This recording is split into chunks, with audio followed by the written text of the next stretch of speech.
भाई विनोद जाखड़ हमारे प्रदेश के छात्र संघ के संगठन के अध्यक्ष हैं और उनको जेल में बंद किया हुआ कई दिनों से। आज मैं मिलना चाहता था, मैंने आवेदन भी किया था और लेकिन जेल प्रशासन ने, सरकार ने अनुमति नहीं दी मिलने की। सबसे बड़ी बात तो यह कि इनको डिटेन किया गया है और जो जिस कारण से किया गया है वो समझना चाहिए एक सेकंड के लिए। यूनिवर्सिटी के अंदर शस्त्र पूजन का कार्यक्रम आयोजन हो रहा था, उसका विरोध करना चाह रहे थे और किसी भी व्यक्ति को विरोध करने का पूरा उसको आजादी है। मैं खुद मानता हूं कि किसी व्यक्ति को हिंसा का रास्ता नहीं अपनाना चाहिए, लेकिन हमने देखा कि उनके विरोध को जिस तरह बर्दाश्त नहीं किया गया और आरएसएस के कुछ साथी लोगों ने उनकी खुद पिटाई करी, पुलिस ने जबरदस्त लाठीचार्ज भी किया, चोटें भी आई। उसके बाद ऐसी धाराएं लगाई गई हैं जो आमतौर पर लगाई नहीं जाती हैं किसी छात्र नेता के ऊपर, या इसको डिटेन किया जाता है। और जो मुझे लग रहा है कि ये सिर्फ पुलिस और प्रशासन नहीं, कुछ आदर्श शक्तियां हैं जो बहुत दबाव बनाए हुए सरकार के ऊपर कि इसको जेल में रखना ही है। विनोद जाखड़ एनएसयूआई के प्रदेश अध्यक्ष हैं और अगर उनको लगता था कि यूनिवर्सिटी जहां पर पढ़ाई, शिक्षा, कागज, कदम, किताब की चर्चा होनी चाहिए और वहां पर शस्त्र पूजन शायद ठीक नहीं है, इस मुद्दे को लेकर विरोध कर रहे थे, तो कोई इतना बड़ा मसला नहीं था कि उसको इस तरह सेंट्रल जेल में बंद किया जाए। और जो धाराएं लगाई गई हैं, नॉन अवेलेबल धाराएं लगाई गई हैं, मैं इसको बड़ा गलत मानता हूं। और ये साफ दिखलाता है कि इस सरकार की जो नीति और नियत है वो दलित विरोधी है।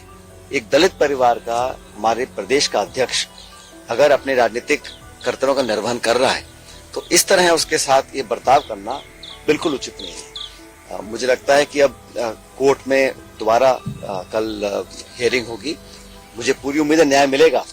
कि जो मुझे आशंका है कि जो मुझे बताया गया है कि कई एफआईआर कराई हैं, अगर इसमें कल बेल मिलती है तो किसी और एफआईआर के का कारण दिखाकर दोबारा डिटेन उसको किया जा सकता है। ऐसी आशंका लोगों को रखती है। ऐसा नहीं करना चाहिए। अगर ऐसा कर रहे हैं, करेंगे तो निश्चित रूप से ये प्री मेडिटेटेड और एक षड्यंत्रपूर्ण तरीके से किसी की आवाज को दबाने कुचलने का काम होगा। और भाजपा सरकार हो, चाहे वो केंद्र सरकार हो, राज्य सरकार हो, लोगों की आवाज दबाना, विपक्ष की आवाज को कुचलना और विशेष रूप से दलित परिप्रेक्ष्य से जो लोग आते हैं, गरीब परिवार के बच्चे हैं, लड़के हैं, नौजवान हैं, नेता हैं, उनके प्रति इस सरकार की बदनीयत है, इस बात से दिखता है। मैं तो पूरा समर्थन हम सब लोग देना चाहते हैं हमारे एनएसयूआई के कार्यकर्ताओं को। और भी कई लोग हैं जिनको डिटेन किया है, जिनको चोटें भी आई हैं और छात्र राजनीति में अक्सर इस प्रकार के घटनाक्रम पहले भी होते आए हैं। मैं फिर दोहराना चाहता हूँ, किसी व्यक्ति ने अगर हिंसा का माध्यम या साथ लिया है उसको मैं गलत मानता हूँ, लेकिन पुलिस खुद इतनी बर्बरतापूर्ण लाठीचार्ज करे, लोगों को मारे, पीटे, डिटेन करे, भयंकर धाराएं लगाए, जेल में मिलने का हमको मौका नहीं दिया जा रहा है, तो मुझे लगता है कि ये इस बात को दिखलाता है कि बर्दाश्त करने की कोई क्षमता सरकार में रही नहीं है। और यूनिवर्सिटी के अंदर आप आयोजन करें, गोष्ठियां करें, चर्चाएं करें, लेकिन शस्त्र पूजन करने का विरोध अगर कोई कर रहा था तो उसका कोई अच्छा रीजन है, इसलिए विरोध कर रहा था। तो इस प्रकार का जो व्यवहार किया है विनोद जाखड़ जी के साथ, उसको मैं गलत मानता हूँ। हमारा पूरा दल, हमारी पूरी पार्टी, मैं नहीं, तमाम प्रदेश के नौजवान उनके साथ हैं। और मैं फिर कहना चाहता हूँ, इस भाजपा की और भाजपा की सरकार की जो दलित विरोधी नीति और नियत है वो अब जाहिर हो चुकी है। सर, अंदर कैसी स्थिति है? अब भाई मैं तो अंदर जाना चाह रहा था, मैं अंदर जाना चाह रहा था, मिलना चाह रहा था, क्योंकि जेल में कोई व्यक्ति है तो वो कोई आतंकवादी नहीं है, वो पेस्टी शीटर नहीं है, वो कोई कन्विक्टेड नहीं है, उसको डिटेन किया गया है, हियरिंग चल रही है, लेकिन मिलने की परमिशन ना देना मैं इसको गलत मानता हूँ। और ये सरकार का निर्णय है। और मुझे लगता है कि मैंने कहा कि कुछ महीने पहले उसके स्वास्थ्य में कुछ दिक्कत आई थी, तो मैंने कहा है कि उसका ध्यान रखें, मेडिकल तो करा लिया गया है, ऐसा ना हो कि और कोई बड़ी दिक्कत विनोद जाखड़ को जेल के अंदर आए। एक बड़ा मामला जो राजस्थान की परिप्रेक्ष्य में समय आया हुआ है वो है कफ सिरप का। कई बच्चों की मौतें हो चुकी हैं और जहां एक तरफ कई बच्चों की मौतें हो चुकी हैं, दूसरी तरफ स्वास्थ्य मंत्री जो हैं वो कहीं ना कहीं क्लीन चिट देने की कोशिश कर रहे हैं उस कंपनी को जो ये कफ सिरप बना रही है। नहीं माना है, मौत को क्लियर नहीं मान रहे कि उससे ही सिरप से हुई। जहां एक तरफ पेरेंट्स कह रहे हैं कि कफ सिरप पी थी, बच्चों की मौत उस वजह से हुई है, सरकार कह रही है कि उस वजह से नहीं हुई। आप किस तरह से देखते हैं इसको? ये इस पूरे जो दुर्घटना हुई है उसका संज्ञान मैंने भी लिया है। मैं इतना मानता हूं कि अगर कोई मौत हुई है, खासकर किसी बच्चे की मौत हुई है, तो गंभीर विषय है और इस पर सरकार खुद अगर जांच करेगी तो शायद तथ्य तक नहीं पहुंच पाएंगे। इसलिए इसकी कोई जुडिशियल इंक्वायरी होनी चाहिए ताकि इसमें पता पड़े कि गलती किसकी थी, मैन्युफैक्चरर की थी, अधिकारी की थी, किसी मंत्रालय की थी, या मामला हुआ क्या। क्योंकि अगर इस पर अगर हम कठोर कार्रवाई नहीं करेंगे तो भविष्य दोबारा हो सकती है और इस प्रकार की अगर लापरवाही या गलतियों से निर्दोष बच्चों के लोगों की जान जाती है, इससे बड़ी दुख की बात प्रदेश के लिए क्या हो सकती है। मुझे लगता है कि इस पे तुरंत बिना समय खोए, अब ये कहना कि किसने कब क्या किया था वो समय इस बात का नहीं है। आज इस बात की रिक्वायरमेंट है कि इस पर एक निष्पक्ष जांच हो, पारदर्शी जांच हो, पता पड़े कि किसकी लापरवाही रही, किसकी गलती रही और फिर पब्लिकली एक्शन लें ताकि लोगों के मन में कॉन्फिडेंस जागे कि भाई हम लोग अब मासूमियत में जाके कोई बीमार होता है तो कोई दवाई लेता है, बच्चों के लिए बहुत सारी दवा दारू हम लोग लेते हैं बाजारों में जाके, तो लोगों को कॉन्फिडेंस कम ना हो, इस बात का सरकार को ध्यान रखना पड़ेगा। और समय आ गया कि इस पर रोक लगाने के लिए जांच करें और तुरंत पता करना चाहिए कि कौन इस लापरवाही के लिए जिम्मेदार था। एक बात और मैं कहना चाह रहा था विनोद जाखड़ के बारे में कि आमतौर पर जब सरकार किसी पार्टी की भी हो, हम लोग सरकार में रहे हैं, ऐसा नहीं है कि जो विरोधी विचारधारा के लोग हैं वो अपना प्रदर्शन नहीं करते हैं या अपनी सड़कों पर नहीं उतरते हैं, लेकिन जिस प्रकार की धाराएं लगाई हैं, मैं दोबारा कहना चाहता हूं, मुझको कई बार डिटेन किया है, हमने विरोधियों को डिटेन किया है, शांति भंग 151 बहुत तरह की धारा लगाते हैं ताकि मामले को शांत किया जा सके। ये मुझे लगता है कि इस प्रकार की धाराएं चुन चुन कर लगाई गई हैं एक उदाहरण बनाने के लिए, एक सबक सिखाने के लिए कि कोई अगला गरीब दलित परिवार का बच्चा अगर इस प्रकार की नेतागिरी करना चाहेगा तो उसके साथ हम ये करेंगे। अब किसी को प्रिवेंट करना, किसी को डिटेन करना, वहां तक तो मैं समझ सकता हूं कि पुलिस चाहेगी भाई लॉ एंड ऑर्डर खराब ना हो और कोई घटना हो ना हो, लेकिन इस प्रकार जो लंबा खींचना, किसी के करियर को खराब करने के लिए नॉन बेलेबल धाराएं लगाना, और ये एफआईआर जो मुझे बताया गया कि पुलिस ने खुद कराई है, किसी और व्यक्ति ने नहीं कराई है, तो पुलिस खुद एफआईआर करवा रही है और 3 एफआईआर करवाई मुझे बताया गया है, थाने बदले गए हैं, कई जगह उसको घुमाया गया है और अब जो नॉन बेलेबल ऑफेंसेस हैं, मुझे आशंका इस बात की है कल अगर उसको बेल मिलती भी है तो बेल मिलने के बाद किसी और धारा में उसको डिटेन करेंगे, एक उदाहरण बनाने के लिए कि इस प्रकार की आप हिम्मत करोगे, आरएसएस का विरोध करोगे और तो हम लोग आपको ये सबक सिखाना चाहते हैं, औरों के लिए उदाहरण बनाने के लिए कर रहे हैं। तो इसका मैं इतना कहना चाहता हूँ बड़ी विनम्रता पूर्वक कि इस प्रकार की प्रवृत्ति अच्छी नहीं है।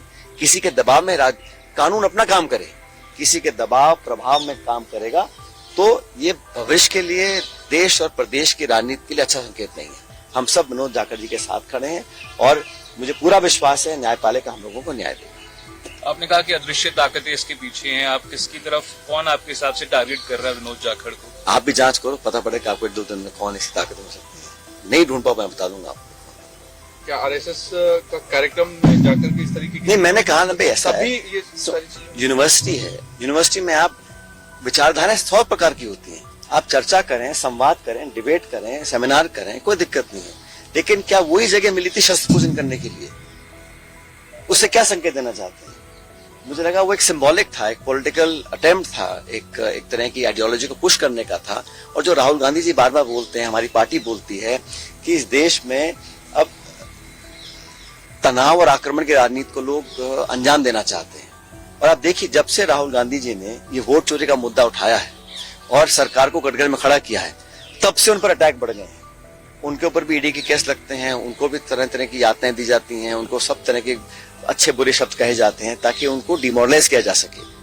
तो ये हम लोग होने वाले नहीं है। कांग्रेस पार्टी के तमाम कार्यकर्ता इसके साथ खड़े हैं, एक्सपोज करेंगे पूरे देश में। कांग्रेस पार्टी सड़कों पर है, हमारा वोट चोरी अभियान जो जनता को सामने हम सरकार और इलेक्शन कमीशन जो एक्सपोज हुए हैं उसको छुपाने के लिए, ध्यान डाइवर्ट करने के लिए ये लोग अटैक करते हैं, राहुल गांधी जी को भी करते हैं। तो हम लोग डरने वाले लोग हैं नहीं, हम लोग गांधीवादी पार्टी से बिलोंग करते हैं, अहिंसा में हमारा पूरी आस्था है, हम न्याय के साथ हैं, सच्चाई के साथ हैं। सोनम वांगचुक जो है वो भी जोधपुर की जेल में बंद कर दिए गए, सेंट्रल जेल में। सेंट्रल जेल में किस तरीके से आप देखते हैं कि लद्दाख में जो लड़ाई लड़ रहे थे एक एक्टिविस्ट के तौर पर, तो वो इनको यहाँ पे ला सकते? अब एक्टिविस्ट, धरना प्रदर्शन किसानों ने किया, और लोग करते हैं, नौजवान करते हैं, तो भारत सरकार और भाजपा सरकारें कहाँ टॉलरेट करती हैं। खुद का क्रिटिसिज्म सहन करने के लिए बहुत जिगरा चाहिए होता है, वो है नहीं। अब उनको जोधपुर बंद किया गया है, ऐसा क्या उन्होंने काम कर दिया कि उनको जोधपुर में जाके बंद किया। इतनी धाराएं लगाई हैं, वही तो लगाई हैं जो धारा ऐसे लगाओ ताकि लोगों का मनोबल टूटे, कोई दूसरा दुस्साहस ना कर सके। तो ये उदाहरण बनाने के लिए, एग्जाम्पल सेट करने के लिए इस प्रकार की धाराएं लगाई जाती हैं। मैं इसको गलत मानता हूँ। और उन्होंने यही कहा, उन्होंने क्या किया, उन्होंने कहा लद्दाख के लोगों के साथ जो भाजपा ने लिखित में हमें वादा किया था उसको पूरा करिए। क्या गलत कर रहे थे? जो बीजेपी खुद कमिट कर चुकी है कि हम लोग सरकार में आके करेंगे, क्यों नहीं कर रहे हैं? अब उनकी मांग जो थी उसको उन्होंने एक्सेप्ट किया और उसको पूरा करवाने के लिए अगर कोई आंदोलन कर रहा है उस पर आप एनएसए लगा रहे हैं। और मैं रिपीट करता हूं, कोई भी ऐसे एंटी सोशल एलिमेंट्स हैं जो तोड़फोड़ करते हैं या हिंसक वारदात को अंजाम देते हैं, उसका कोई समर्थन नहीं कर सकता। लेकिन सैद्धांतिक तौर पर जो लद्दाख के लोग चाह रहे थे, सालों से उनकी मांगों को नजरअंदाज किया जा रहा था, उस मांग को पूरा करने के लिए आंदोलन कर रहे थे, फिर उनको आप यहाँ कर जोधपुर आपने जेल बंद कर दिया। ऐसे अनेकों उदाहरण है पूरे देश भर में जहां लगातार लोगों को दबिश की जाती है, उनको समन किया जाता है, डिटेन किया जाता है, बिना सुनवाई के सालों साल जेल में रखा जाता है। तो ये अच्छे संकेत नहीं है भविष्य के लिए। सर, एक बिहार चुनाव को लेकर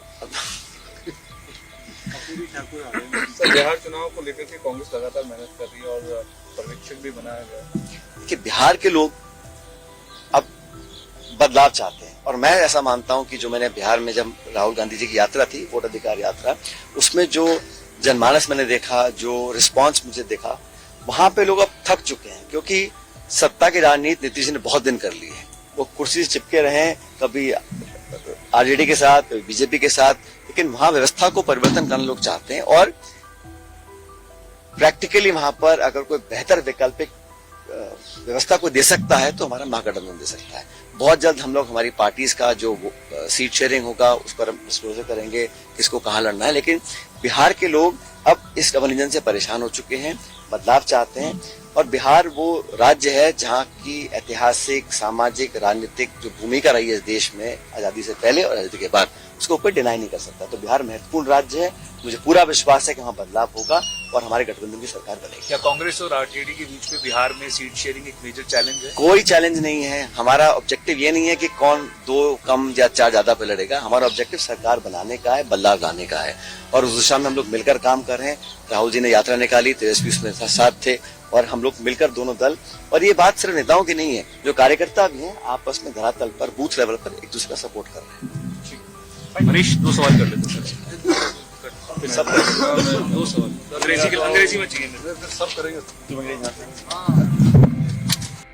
अगर आप ये वीडियो YouTube पर देख रहे हैं तो हमारे चैनल को सब्सक्राइब कर बेल आइकन दबाएं और Facebook पर देख रहे हैं तो हमारे पेज को लाइक करें।